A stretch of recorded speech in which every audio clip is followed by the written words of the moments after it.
Hello, everybody. Welcome to the Too Good to Be True podcast. I am your host, Pascal Mayala. Today, we are going talking about Game 6 of the NBA Final between OKC and the Pacers. But first, I gotta say that if you see me with a Seattle jersey, yep, I'm wearing a Seattle jersey. This is a Kevin Durant throwback jersey. So I'll look at this. A little bit of throwback jersey, Kevin Durant jersey. Yeah, for Seattle. And if you ask me, do you have a Oklahoma jersey of Kevin Durant? Yes, I do have it, a Oklahoma jersey. But we are talking about Game 6. And what can I say about Game 6? Boy, Game 6 was amazing on the Pacers side because they played in a state of emergency for Game 6, and they delivered it. Tyrese Haliburton, I didn't know if he's gonna play in Game 6 because he had that calf injury, but there was been a report that he did play, and oh boy, he did play. I mean, he looked good. He looked good when he played Game 6 against the OKC. Pascal Siakam was amazing. I think the rest of the bench was amazing. So that was for the Pacers side. Now for the OKC side, it did not turn well for them, and especially for J Dub and SGA. So it's been reported that SGA got 8 turnover in Game 6, and plus also that um J Dub Jalen Williams have minus 14, which is insane. But I mean, everybody did not play very well, including the bench. And this is also the greatest critical for Coach Daynold. He said he always changed the starting lineup. That's going to be an issue, but we're going to talk about it later. But first, make sure to subscribe on my YouTube channel, like, notify, leave your comment on my video, and share with somebody that you know. You can listen to this podcast also on Spotify, Amazon Music, and Apple Podcast. That being said, here we go.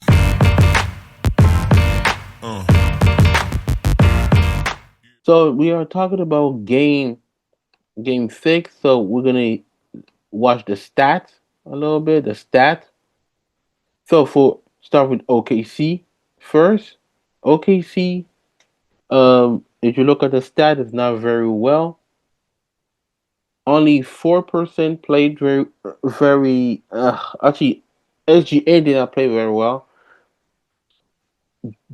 but the rest, not so much. Also, too, you can look at SGA had 21 points, 4 rebounds, 2 assists, shot for 7-15 on field goal, 0-1 in the 3 point, and he was minus 17. Okay, that is totally insane. But also he had 8 turnovers, which is unheard of as an MVP to turn 8 times in the game. Jalen Williams, 60 points, 3 rebounds, 1 assist, shot for 60-13 on the field goal, 0-4 in the 3 point, and minus 40. Minus 40. Unheard of. I never seen that a sidekick it was minus 40. Who was terrible? Chad Williams with 4 points. He was terrible. Uh, who else? Not Lou Dort, but Isaiah Heinston, Hein, Hartston. Again, I'll try to butcher somebody's name. Hartenstein. Yeah, I'll say Isaiah. Isaiah, 10 points, 4 rebounds, 1 assist, 1 steal, 1 block, shot for 3-4 in the field goal. And he was minus 12. The bench did not produce very well. Alex Caruso, 0 point. Let me repeat that. 0 point. Hmm? How can you explain that, Mr. Alex Caruso? Very, very, very unheard of from you. 0 point, 3 rebounds, 2 assists, 1 block, shot for 0 and 2, and field goal 0 and 1 on the 3 point. Isaiah Joe, 11 point, 1 rebound, one rebound, 1 assist, shot for 3 and 4 in the field goal, 2 and 3 in the 3 point. He was plus 12. I think he was the only one plus 12 who scored 10 plus point in the bench. For that is unacceptable. I mean, they were not even prepared. If you look at the game very well, they were not prepared. It's like they were shell shocked that Indiana Pacers played very well on their home floor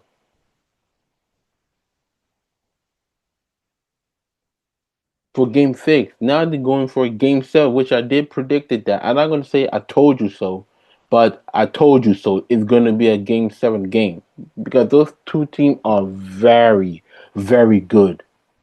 But first, let's listen to SGA. I will put the video of SGA talking about losing game 6. The way I see it is, we suck tonight. We have to learn the lessons, and we have one game for everything we've worked for. So do they, and the better team Sunday will win. Second row, Michael. Jay, Michael Grange from Sportsnet in Toronto.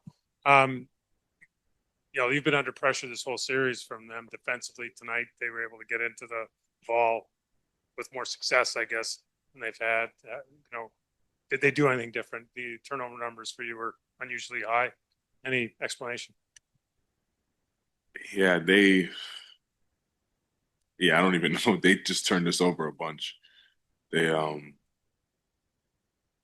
they didn't pressure full court like they have been, um, which led to more turnovers. I didn't expect that, but whatever it is, they did it right. And if we want to win on Sunday, we got to take care of the ball. More of the story. So you heard what SGA got to say. Yes, they didn't really play. Yeah, it's true. They did not play full press court, but they have to play very well in game 6. Game 7. They have to. If they doesn't, you they could say goodbye on their championship. Now moving on from the Thunder to the Pacers with their stat. Tyrese Haliburton, he was 14 points, 1 rebound, five assists, 2 steals, shot with 5 and 12 in the field goal, and 3 and 7 in the field goal. So for Tyrese Haliburton, it's true he played 23 minutes because of that calf injury, and I didn't know if he's gonna play like 20 plus minutes. I heard that he played 23 minutes, so I'm fine with it. So he can really rest and um, get ready for game 7 on Sunday. Pascal Siakam, 60 points, 13 rebounds, 3 assists, 1 block, shot for 6 and 14 on the field goal, 1 and 3 in the 3 point, and he was plus 13. And also for Tyrese Haliburton, he was plus 25. And I would say for Pascal Siakam, he had a monster game, a great game, especially that moment, the highlight that Tyrese Haliburton no look pass dunked on Jalen Williams. Oh my God, that was amazing. And people would ask me, why did he have 60 point minute? Well, when you were in a blowout game, it's hard not to stay on the court, so he can stay on the bench. So I'm glad that he stayed on the bench, and that was a blowout win. Andrew Nembhard, 17 points, 4 assists, 3 steals, shot for 5 and 7 on the field goal, 3 and 5 on the 3 point, and he was plus 19. Um, Obi Toppin. I mean, he had a monster game. 20 points, 6 rebounds, 2 steals, shot for 6 and 12 on the field goal, and 4 and 7 in the 3 point.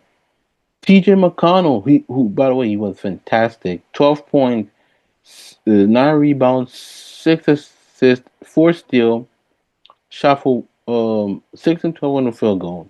And I can tell you that if you look at his rebound was pretty great for him. I think he's the only guy other than Pascal Siakam who got more rebound. That's including the bench. I mean, that's including the bench. So let's just see what the Tyrese Haliburton and Obi Toppin gotta say, and then I will talk about the team stats. The McConnell minutes. The guy's unreal. We just said he's 5 feet tall. I said that was Obi who said that. Not wow, that was harsh. Well, I mean, I'll let you guys sort that out among your locker room tribunal. But it's unbelievable the way he impacts the game on both ends. I understand it's expected, but on this stage, how do you frame the significance of what he gave you? Yeah, I think he just does a great job of implementing pace into the game. You know, like I think we already do play fast, but when he comes in, you know, people think it's a time to relax. Like, no, that's time to pick it up for us. How does he gets wherever he wants? I have no idea. I always ask him, I'm like, how do you get in those? He gets in those small little gaps, and before you know it, he's raising up over everybody, getting his fadeaway. Yeah, it is. You know, I tell him all the time, I hate playing with you on 2K because I can never make that shot. But he brings in so much energy to the game, you know, and I think our crowd, you know, loves him. We call him the Great White Hope. You know, it's cool to see what he does, and we just kind of flow off that. I always quote my guy AT, my guy I ride Peloton with. We didn't come this far to come this far, Yes, and I know that's the mentality of both sides. Yeah. Tonight's great, but there's 48 minutes to win a title. I know you got to go get treatment, so I'm gonna let you go. But what has to happen among the group as you prepare for what's going to be required, knowing what you're walking into against a proud team that you guys embarrassed tonight? Yeah, I think you got to take the good with the good, the bad with the bad. Right now, for the next 2 days, everybody's going to be talking about how good we looked, how well we played, how much pressure's on OKC. You know, that's going to be the narrative. And we got to do a good job of staying away from that stuff. You know, I think that can be poison. And if we do a good job of just kind of staying within ourselves in the locker room, I think that's very important. You know, for us in these next couple of days, we did some really good things tonight that we can, you know, build off of. But you understand, it's game 7. There's no such thing as like a pretty game 7. You know, they're usually ugly, bloodbaths, figure it out. And that's what it's about. We got to go in and just figure it out.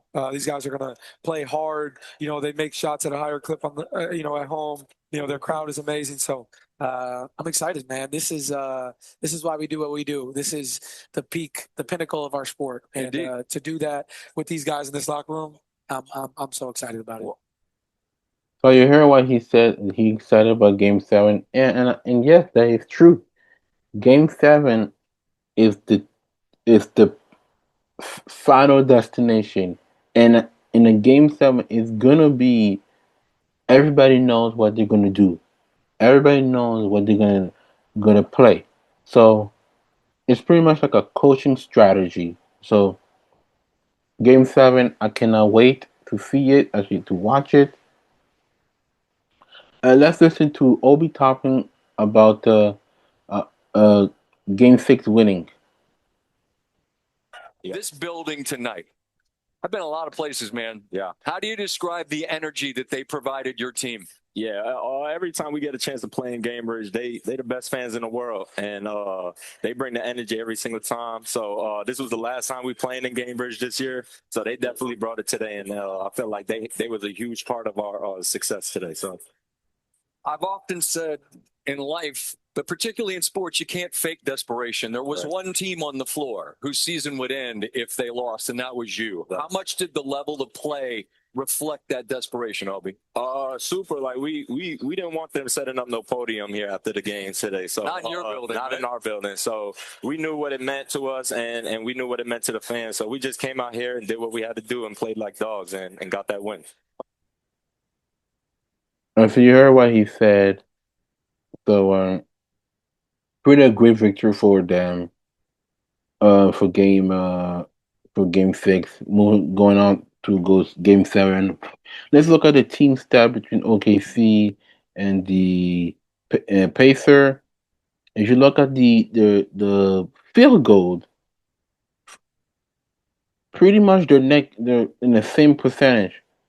41% for the Thunder and for the Pacer, but I would say this at 42% with the Thunder.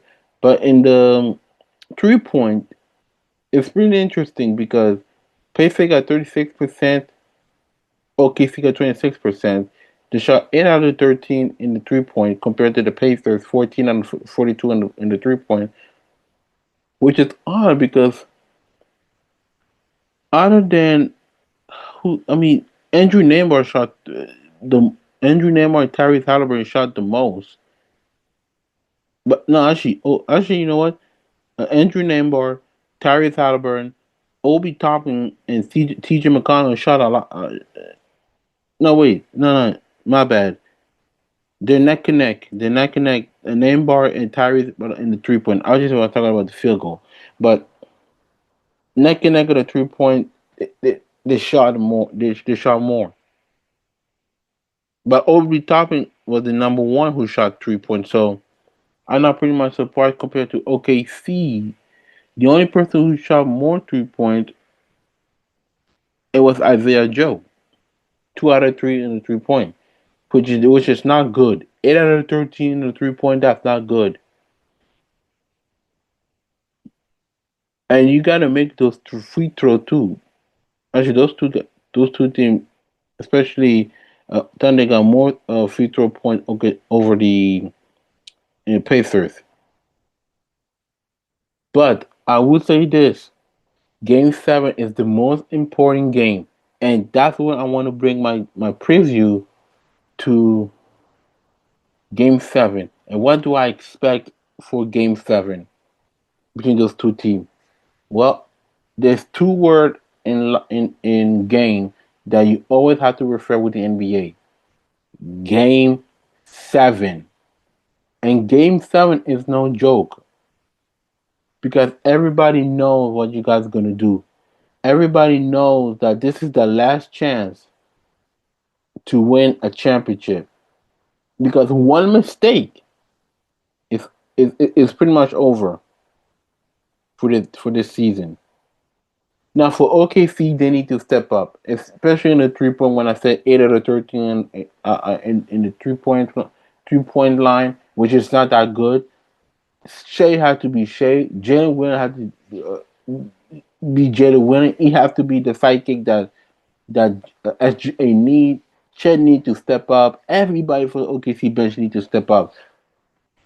And also, Coach Dagnall, Mike Dagnall, stop changing the lineup in the in the NBA final. Stop changing the starting five of the NBA final. I like I like what you guys did. If it ain't broke, don't fix. So you don't change the lineup. That's all I'm gonna say for OKC. Now for the Pacers, do you guys still have that momentum after Game 6 win? That's what's gonna be the question because Game 7 is no joke. And yes, people will say the Pacers been to a Game 7 last year, but let's not forget that everybody was injured. Yes, everybody got injured. Jalen Bronson got a hamstring. Um, but a win is a win, regardless what's the situation. But can Pacers can continue doing this? Can Tyrese Haliburton can can bring the Pacers their first championship ever in the franchise? Because I know he's hurt, but I think Game 7 he will be 100% better. Pascal Siakam need to show up. Miles Turner need to show up in Game 7.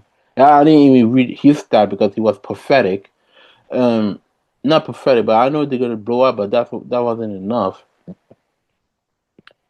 But that's those questions we have to ask for the Pacers.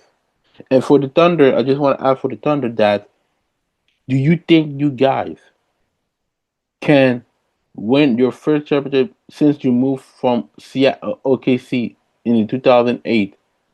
After you left Seattle, right there, people, Seattle, moving to OKC, do y'all think you're gonna win the championship? That's gonna be my question for this game. But thank you very much for listening to this podcast. Make sure, like I said, subscribe, like, notify, leave your comment on my video, share it with somebody and a friend in the world. Don't forget, listen to Spotify, Amazon Music, and Apple Podcasts of this podcast. And I want to say thank you very much for listening this for support me. Let's make sure that we have more subscribe on my YouTube channel. If you want to follow me on social media, follow me on X, formerly Twitter at Belly versus PMM, Facebook Pascal Mayala, um, Instagram Pascal underscore Mayala underscore 15. And I want to thank you very much for the people from the Philippines, in the United States, Canada, France, everywhere in Europe, Africa, Australia, America, Europe. Thank you very much for listening to this podcast. And I would say thank you, and I'll see you next time for Game 7 on this recording.